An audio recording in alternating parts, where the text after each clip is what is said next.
The basic idea behind chemical equilibria is that both reactants and products are present within a system and their individual concentrations, they're not going to change over a period of time. Their rates of formation are equal. Chemical equilibria is a very important concept in an area of special interest for commercial processes, but also for many of the chemical reactions that occur within living systems. For example, chemical reactions that occur in metabolic pathways.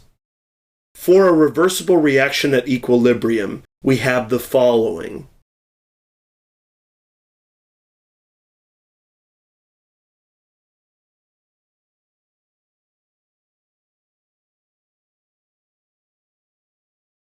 Or we can write it as